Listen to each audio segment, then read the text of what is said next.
আসসালামু আলাইকুম শিক্ষার্থীরা। আজকে ফিজিক্সের পঞ্চম অধ্যায়ের 5টা এমসিকিউ নিয়ে আসছে এবং এই অধ্যায়ের মেইন 5টা টপিকসই আছে। এই 5টা টপিকস থেকে 5টা এমসিকিউ তুমি যদি প্রপারলি শিখো তাহলে তুমি 50টা এমসিকিউ সলভ করতে পারবা নিজে নিজে। তাহলে শুরু করি। তো টাইপ 1 এ আছে চাপ সংক্রান্ত। তো দেখো এমসিকিউতে বলছে কি যে বল 250 নিউটন এবং চাপ হলো 50 প্যাসকেল হলে ক্ষেত্রফল কত। আমরা চাপের একটা সূত্র জানি।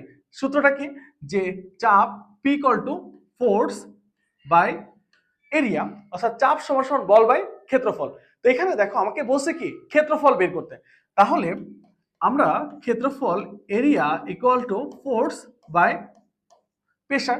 এখানে দেখো যে বল কত দেওয়া আছে 250 নিউটন 250 এবং চাপ কত দেওয়া আছে 50 প্যাসকেল 50 প্যাসকেল। এখন দেখো এটাকে ভাগ করলে আসে 5 মিটার স্কয়ার। এখন দেখো যে এখানে এমসিকিউতে 5 কোথায় আছে, এই যে এখানে আমরা এই সূত্রটাকে একটু দেখি। চাপ সমান সমান বল বাই ক্ষেত্রফল না? তাহলে আমাকে যদি বলতো, যদি চাপ দিয়ে দিছে ফোর্স দিয়ে, যদি চাপ দিয়ে দিছে এবং ক্ষেত্রফল দিয়ে দিছে, আমাকে বললো যে ফোর্স বের করো বল বের করো, তাহলে এখান থেকে আমরা কি করতে পারতাম, P = F/A। তো এখান থেকে আমরা লিখতে পারতাম F সমান সমান P × A। এইভাবে করে করে আমরা কিন্তু এখান থেকে মিনিমাম 10 থেকে 12টা এমসিকিউ সলভ করতে পারবো। এরপর দেখো সেকেন্ড টাইপে কি বলছে, যে ঘনত্ব কাকে বলে। ঘনত্বটা কি, যে কোনো বস্তুর একক আয়তনের ভরকে বলা হয় ঘনত্ব। তো এখানে দেখো যে একটা বস্তুর ভর দেওয়া আছে 540 গ্রাম 540 গ্রাম এবং ঘনত্ব ρ = 2.7 গ্রাম পার সেন্টিমিটার কিউব। তাহলে বলছে কি বস্তুর আয়তন কত। আমরা একটা সূত্র জানি ঘনত্ব নির্ণয়, যে ρ = m/v। তাহলে এখান থেকে আমাদের বের করতে হবে কি আয়তন কি ভলিউম v = m/ρ। m এর ভর কত, বস্তুর ভর 540 ভাগ 2.7।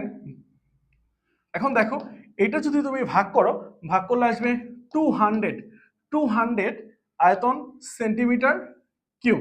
এখন দেখো যে 200 আসছে, এখানে আমাদের 100 আছে 150 200 250, তাহলে অ্যান্সার হবে কি গ। এরপরে দেখো 3 নাম্বার টাইপে কি বলছে, যে প্যাসকেলের সূত্রটা কি, যে কোন একটা আবদ্ধ পাত্রের কোন অংশে তুমি চাপ প্রয়োগ করছো, সেই চাপ কিছুমাত্র না কমে পাত্রের গায়ে লম্বভাবে ক্রিয়া করে। তো এখানে দেখো যে আমরা এই প্যাসকেলের সূত্র থেকে একটা গাণিতিক যে সূত্রটা পাই, সেটা হলো F2/F1 = A2/A1।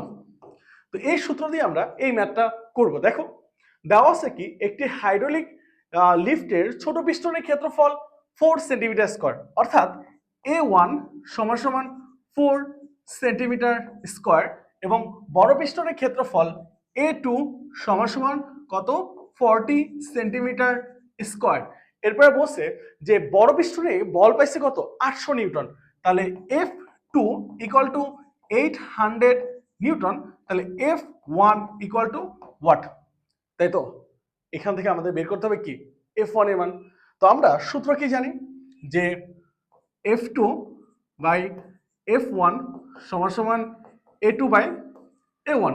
আমি যদি এই পাশটাকে উল্টায় দিই, দেখো F1/F2 লিখি, তাহলে এই পাশে উল্টে যাবে, তাহলে A1/A2। এখানে দেখো আমাদের বের করতে হবে কি F1 এর মান। তাহলে F1 = A1/A2 ইন্টু F2। এখানে দেখো A1 এর মান কত দেওয়া আছে 4 সেন্টিমিটার স্কয়ার, তাহলে 4 সেন্টিমিটার স্কয়ার। A2 এর মান কত আছে 40 সেন্টিমিটার স্কয়ার ইন্টু F2 হলো 800 নিউটন। তো এখন দেখো এটা যদি কাটাকাটি করা যায় 0 20 আসে 80 নিউটন। অর্থাৎ তুমি F1 ছোট পিস্টন যেটা, সেই ছোট পিস্টনে বল কত পাবা 80 নিউটন। তাহলে অ্যান্সার হবে 80 নিউটন। এখন দেখো এখান থেকে কিন্তু বিভিন্ন ভাবে ঘোরাফেরা ম্যাথ আসতে পারে। ধরো যে তোমাকে বড় ছোট পিস্টনের 100 নিউটন বল প্রয়োগ করা হয়েছে, বড় পিস্টনের ক্ষেত্রফল 25 মিটার স্কয়ার, ছোট পিস্টনের ক্ষেত্রফল 5 মিটার স্কয়ার। তোমাকে বললো যে F2 এর মান নির্ণয় করো, এভাবে করে কিন্তু ম্যাথ আসতে পারে এমসিকিউতে, তুমি ইজিলি কিন্তু অ্যান্সার। এখন টাইপ 4 এ তোমার আর্কিমিডিসের নীতি। আর্কিমিডিসের নীতির মূল বিষয়টা কি, যে হারানো ওজন অপসারিত তরল ওজনের সমান হয়। তাহলে এখন দেখো যে কোনো একটা বস্তু পানিতে ভাসবে নাকি ডুবে যাবে, এটা আমরা আর্কিমিডিস দিয়ে ব্যাখ্যা করতে পারি। তো এটা ছাড়াও আমরা আরেকটা জিনিস দিয়ে বলতে পারি যে বস্তুর ঘনত্ব যদি পানির ঘনত্ব, মানে পানিতে এটা ডুববে নাকি ভাসবে, সেইটা আমরা কিন্তু এটার সাহায্যে ব্যাখ্যা করতে পারি। যে ধরো কোনো বস্তুর ঘনত্ব যদি পানির ঘনত্বের চেয়ে বেশি হয় তাহলে বস্তুটা পানিতে ডুবে যায়, আবার যদি কোনো বস্তুর ঘনত্ব পানির ঘনত্বের চেয়ে কম হয় তাহলে বস্তুটা পানিতে ভাসতে থাকে। আর যদি দুইটা সমান হয় তাহলে কি করে, নিমজ্জিত অবস্থায় ভাসে। নিমজ্জিত অবস্থায় ভাসা বুঝো, দেখো এই যে ধরো এখানে পানি এই অবস্থায় আছে, তো এইখানে বস্তুটা আছে এই জায়গাটায়, অর্থাৎ এইটা না ডুবে আছে না ভেসে আছে, তো হালকা হালকা দেখা যাচ্ছে ভেসে আছে। তাহলে এই যে এই অবস্থাটাকে বলা হয় নিমজ্জিত অবস্থায় ভাসা। তো এখানে দেখো যে দেওয়া আছে কি, বস্তুর ভর দেওয়া আছে 8 কেজি, অর্থাৎ m ইকুয়াল টু 8 কেজি। বস্তুর আয়তন কত দেওয়া আছে, v equal to 0.01 metre cube. বস্তুর ঘনত্ব নির্ণয় করতে হবে। তাহলে বস্তুর ঘনত্ব কত, যে rho equal to m by V. বস্তুর ভর কত, 8 ভাগ 0.01 প্লাস 8 ভাগ 0.01, সে 800। তো এখানে দেখো যে একক কেজি মিটার ইনভার্স 3, এই বস্তুর ঘনত্ব 800 কেজি মিটার ইনভার্স 3, আর পানির ঘনত্ব কত, 1000। তাহলে পানির ঘনত্ব হচ্ছে কি, বস্তুর ঘনত্বটা কি কম, এজন্য বস্তুটি পানিতে ভাসবে। তো দেখো অ্যান্সার হবে ক। এরপরে দেখো সর্বশেষ টাইপটি নিয়ে আলোচনা করব, যে সর্বশেষ টাইপে কি বলছে, যে স্থিতিস্থাপকতা।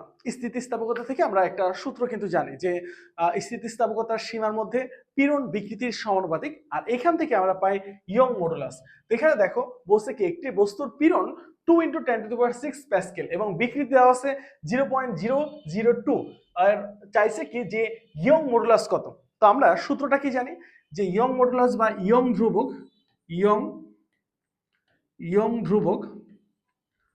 ধ্রুবক সমান সমান পীড়ন ভাগ বিকৃতি,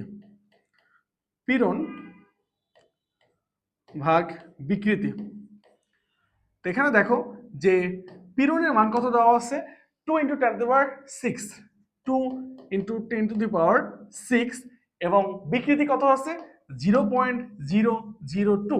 এটা ক্যালকুলেটর দিয়ে ক্যালকুলেশন করবা, ক্যালকুলেশন করলে পাবা, দেখো যে 1 × 10⁹ প্যাসকেল। অতএব এখানে দেখো কত নম্বরে আছে, খ। তাহলে অ্যান্সার হবে খ। এই যে পাঁচটা টাইপের এমসিকিউ করাইলাম তোমাদের এই ফিজিক্সের পঞ্চম অধ্যায়ের, এই পাঁচটা কিন্তু মেইন টপিকস, এর বাইরে কিন্তু অন্যান্য টপিকস থেকে ওইভাবে কোশ্চেন আসে না। এই পাঁচটা থেকেই সৃজনশীল আসে এবং এমসিকিউ গুলা বিভিন্নভাবে ঘুরে ফিরে আসে। তো তোমরা এই পাঁচটা এমসিকিউ দিয়ে কিন্তু মিনিমাম 50-60টা এমসিকিউ এমনিতেই নিজেরা করে ফেলতে পারবে।